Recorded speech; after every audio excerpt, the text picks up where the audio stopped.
which occurred on Thursday, November 28th, leaving 15-year-old Jazmir Tucker deceased. Last night, we released several body-worn camera videos, as well as an in-car video from the incident. We also released statements from both Akron Mayor Shamus Malik and Police Chief Brian Harding. Today, we'd like to read you those statements and give media an opportunity to ask questions. We want to be clear. The state's Bureau of Criminal Investigation, known as BCI for short, is conducting an independent investigation of this incident. There are many questions that ultimately will not have answers until they have completed their investigation. We do not have any new information to share today, and we will be very limited on what we can answer at this time. But we wanted to give you an opportunity to hear from the mayor and the chief directly on this incident and to ask your questions. At this time, I'd like to welcome up Akron Mayor Shamus Malik.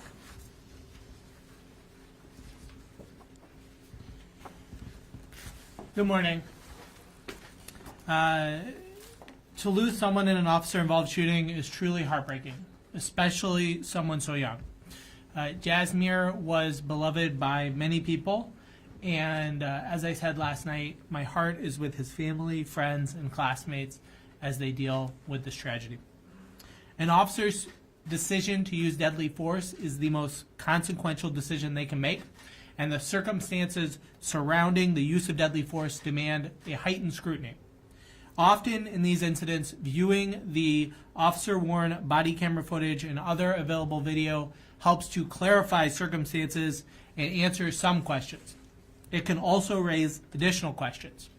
Last night, we released several videos from the incident. After viewing them, I am left with many serious questions. The two officers who initially responded did not activate their body cameras upon exiting the vehicle.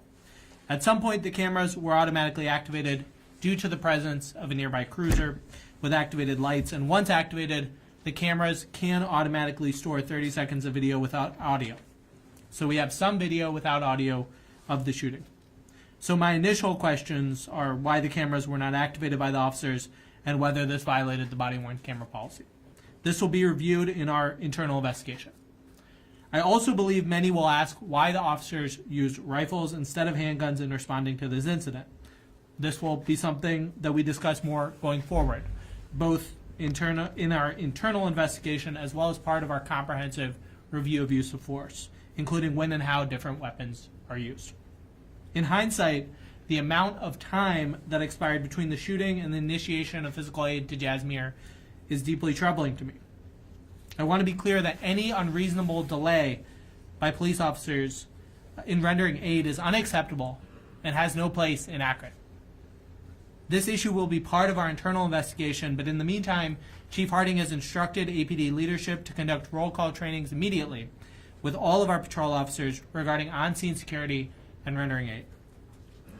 Due to the angle of the body cameras and the light shining on Jazmir after he was initially shot, it's hard to make out from the videos what exactly happened leading up to the shooting and immediately following it. A gun was recovered from his zipped-up jacket pocket. Given that, why did the officer decide to use his weapon?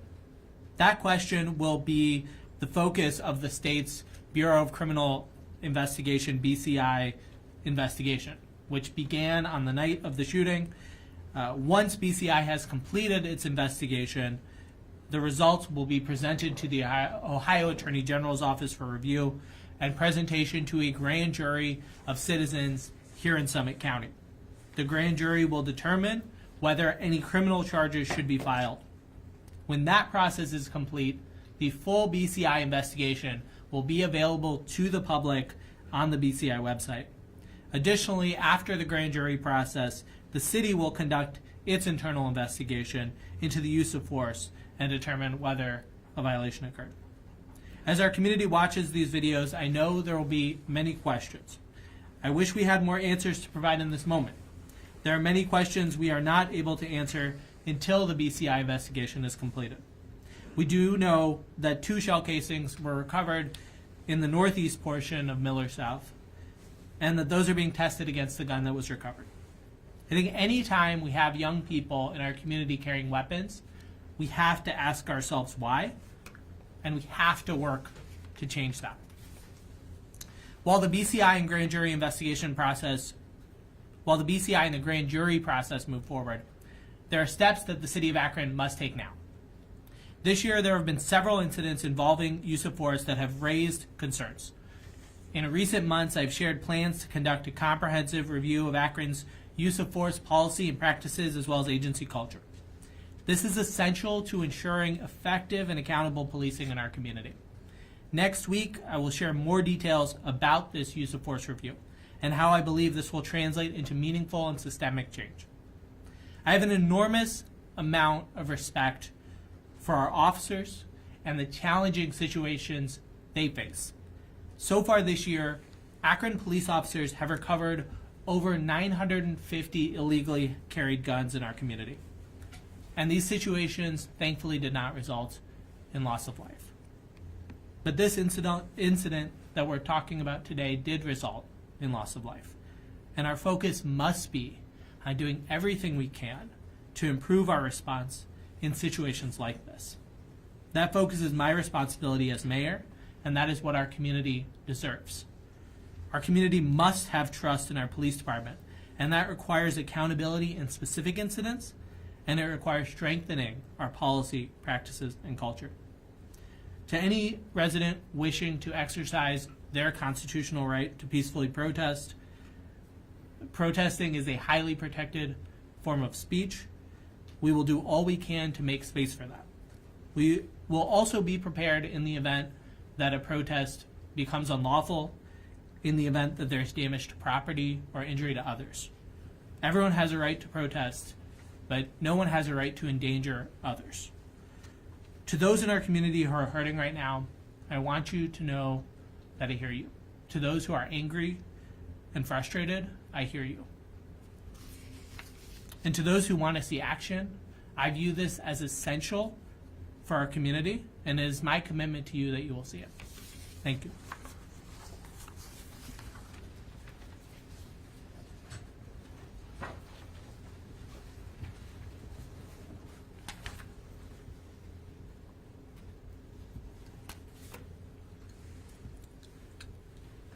Good morning. I want to start by sharing my condolences with the family and friends of Jazmir Tucker.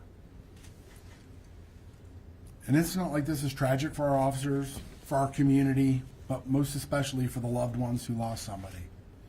I know that no officer ever wants to use their weapon in the line of duty. It is the most serious decision any officer can make, and when that decision results in the loss of life, it's an outcome none of us wish to see. The independent investigation is in its very early stages, and there is much we still do not know about what occurred. Even after viewing the videos, there are many things we do not know. I know there are many in the community who have questions and concerns related to the timeliness of the body-worn camera, the delay in rendering aid, and the shooting itself. I hear those concerns, and my hope is that the investigation will provide more clarity. Our community, our department, and most importantly, Jazmir's family deserve and need answers to those questions. I want to thank the Ohio Bureau of Criminal Investigation for agreeing to take on this case. I am confident that they will conduct an investigation that will provide many of the answers to the current unknowns. We can only build trust with accountability, and so that will be critical as the investigation unfolds. At the conclusion of the BCI investigation, I will order our Office of Professional Standards and Accountability to conduct an internal investigation to determine if any policies were violated. I know the men and women of the Akron Police Department to be some of the finest people I've ever met. They're dedicated to their roles and to the service to this community. Incidents like this are hard on our community, and they're extremely hard on our officers. I want to thank our officers for continually showing up for our residents and for the important work they do each and every day. Finally, I want everyone to know that I completely support Mayor Malik's vision for the use of force policy review. Our department and our officers will be involved every step of the way in helping to address any questions or concerns from residents throughout that process. I believe this review will help better set our officers and our citizens up for success in all encounters and help ensure that unwanted outcomes are less likely. Thank you.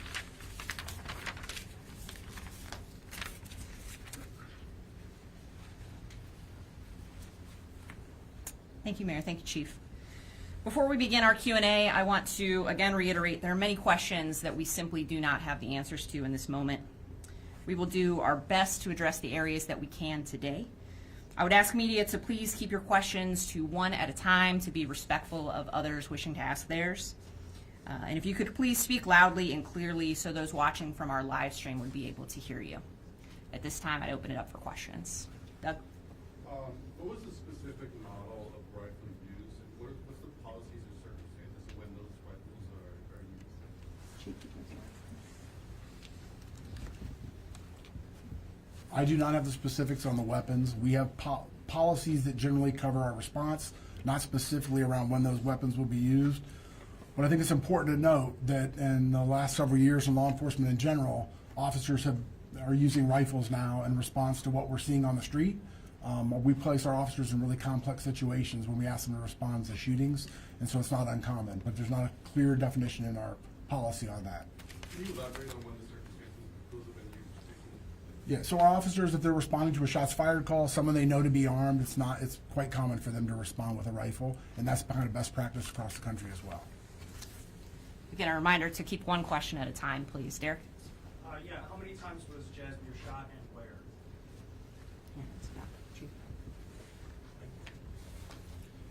Yeah, we don't have that information, and that will be part of the BCI investigative process. Based on the video that you have watched, and I'm assuming you watched more than what was released to us because some of it's been blurred, what actual life-saving rendering aid was provided to Jazmir by police before paramedics arrived? Was there CPR? Was anything done? Chest seal? Did they actually do anything during the time before they rolled him over and handcuffed him? Yes, so the officers are clearing that and start to apply chest seals, but prior to the paramedics arriving, or as the paramedics are arriving. They did apply the chest Yes. seal, or they started? My understanding is they started to at that point, they began to put one on, yes. Anyone over here? Go ahead. So, Mayor, I want to be clear, and maybe Chief, this is a question for you. The weapon that Jazmir had, was that inside a zipped up pocket? So when the officers encountered him, just trying to clarify your statement, was he brandishing a weapon, or was that weapon? We do not know what the officers saw in responding to the scene. What I was speaking to is what you see in the body camera footage when they approach him. So we do not know, and that will be, again, the subject of BCI investigation. You saw in the body cam footage officers asking to check the parking lot where they have heard shots fired, and I know you said you found the 2 bullet casings. Do we know if there's anyone else involved that may have been shot at in the parking lot, or anything additional in regards to what happened before the shooting? We do not have those answers at this time, no. This is for the mayor.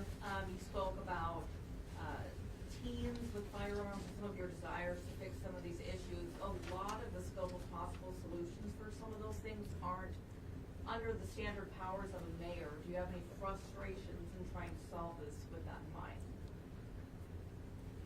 in mind? These are issues that we've been talking about this year. These are issues that the community has been talking about for a long time. Safety, education, protecting our youth, giving our youth exciting, empowering things to do, and helping keep them out of trouble. These are all things we've been working on.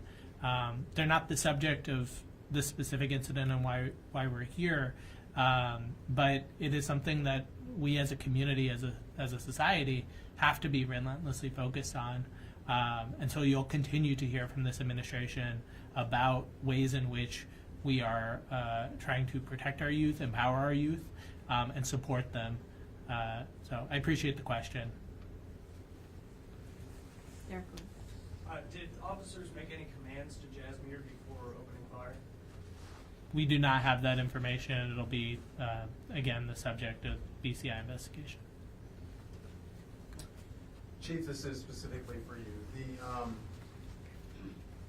Part of the reason that we don't know the answer to questions like that, and whether or not he was brandishing a weapon before the body camera came on, is because we don't see it, we don't hear it, we don't know that. What is the policy regarding the use of those body-worn cameras? So we have a policy which is available online and the use of our body-worn cameras, and we can provide that as well. The policy is when we respond to a call, our officers should activate their body-worn camera. There are exceptions built in if there's something that occurs quickly that they don't have time to do that, and I just don't know what they perceived at that point yet. Doug? What's the name of the officer who pulled the trigger? We are not going to be providing that today. In each situation that we have addressed this year involving use of force, we have weighed, we have shared names, but we have in each case weighed specific threats that officers are facing versus the value that we do have in transparency. And so we'll continue to work on assessing that and making that evaluation in light of releasing the information that we did last night. So I understand why it's being asked, but that is the process that we've used this year that we feel is appropriate. We have an obligation to make sure that folks are safe from harm, and at the same time we also have to balance that against the interest of transparency. Back to the rendering aid, was CPR an option? Should CPR have been used on Jazmir? And what possible reasons could there be for it to take so long for officers to approach? Somewhere between 6 and 8 minutes? I don't know if you have an exact time on that. So as we mentioned several times, we do not have all the facts right now to accurately assess what occurred. That'll be part of the BCI investigation. So I don't want to speculate on that. Hopefully those are things that we'll look for between their investigation and our internal investigation at the same time. Are there reasons why? Yes, the first thing, when officers respond to a scene, the first thing they need to do is assess the safety of the scene. After that assessment, if they believe that the scene is safe, then we go to rendering aid and calling for EMS. That's a decision the officers have to make at that point, and I do not have information at this point to reference what they were doing there. I do know that they were calling for ballistic shields to approach, and that was what you heard on some of the video. And the CPR thing, could that have been done? I just can't I'm not going to speculate. I don't know right now. Have either of you spoken with Jazmir's family, and can you speak to when they were given the video last night? Because I know at their press conference they said maybe they hadn't gotten it soon enough. I've shared my condolences publicly. I certainly, my heart goes out to them. I haven't wanted to, impose. This is not about me, but certainly, they have my heartfelt sympathies. The family was given the opportunity to view the footage yesterday before it was released to the public. So we went through that process. So without divulging the name of the officer, what can you tell us about this officer, the officer who fired these rounds? The officer's file is available for public record request. I don't have details to share sitting here today, but that certainly can be requested and can be provided. As we've shared, he has spent nearly 5 years with the department, and that's what I can share here. You mentioned how this has been one of a number of kind of high-profile incidents involving teens and police over the last year or so.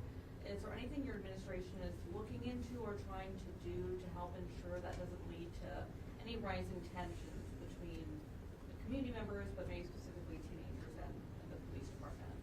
That is exactly why we're going to be talking more about that use of force review next week. To be able to have those conversations, but more than conversations, take actionable steps to strengthen our policies, our practices, our culture. As I said, our officers deal with difficult circumstances, right? When you look at the number of illegally carried weapons being taken off the street, at the same time, we all want to make sure that encounters with police are safe. And that outcomes that are negative outcomes that involve deadly force are as least likely as possible. And so that will be our focus. That will be something, again, we talk about in much more detail next week. We'll take 2 more questions. Bob? Are all, as might be for the chief, but are all rifles department issued, or do officers buy their own rifles? Is this one department issued rifle or bought on? And can they be modified as in putting a silencer or anything like that? The majority of the officers purchase their own weapons. They're required to go through training and qualify with them, and then we document that information. So they are department issued, or they're No, the majority of the rifles are not department issued. We have some. The majority of the officers purchase themselves, but they have to qualify with them, with us, and they go through training with those as well. includes this one then? Correct. This one? Derek?